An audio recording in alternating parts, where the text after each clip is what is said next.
मो चैनल संस्कृति एवं परंपरा को कृतिवास नमस्तेस्तु लिंगराज महेश्वरं स्वर्णकूट पतः शंभो जय त्रिभुवनेश्वर। फाल्गुन मास शुक्लपक्ष चतुर्दशी तिथि रे महाप्रभु श्री भुवनेश्वर बा महाप्रभु श्री लिंगराजंकर राजाग्नि परिक्रमा।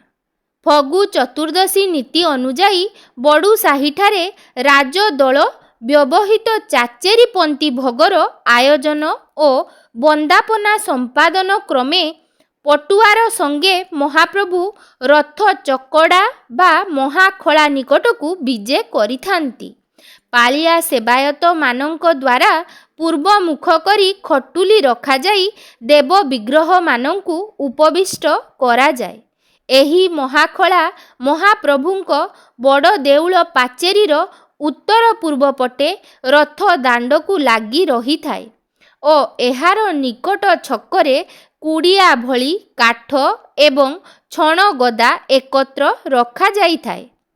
प्रथम कर्तव्य स्वरूप रथ प्रतिष्ठा स्थान रे पूजा पंडा अग्नि उत्सव पाई होम करंती। एही परंपरा को सर्वत्र दोल जात्रा अव्यवहित पूर्वरु किंबदंती रे प्रख्यात काम दहनर प्रतीक रूपरे विवेचित करा जाए। पूजा पंडांक द्वारा यथाविधि होम और देव विग्रह मानंक निकटरे आळती करा जाए।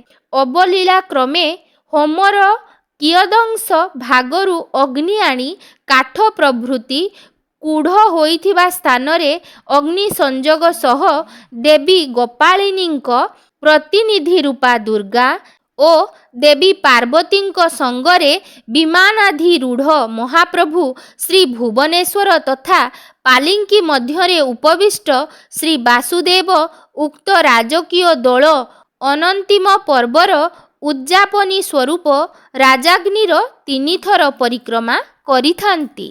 अकलंक सुधानिधि कलाकौली मणि कीर्तिवास कोटि कोटि लिंगपति राजाधिराज कीर्तिवास। तेबे पवित्र फाल्गुन मास शुक्ल पक्ष चतुर्दशी तिथि बा दोल उत्सवर पंचम दिवस रे महाप्रभुंकर भीतर फगु खेलर दर्शन महाप्रभु श्री लिंगराजंकर पहंडी विजे नीति दुर्लभ हरिहर भेट महाप्रभुंकर दोल विमान रे आळती ओ राजाग्नि उत्सव परिक्रमा नीति एवं परिशेष रे महाप्रभु श्री लिंगराजंकर मंदिर को बाहुड़ा विजेर अपूर्व दिव्य दुर्लभ दृश्य को आमे माने मध्य दर्शन करिनेबा चालंतु।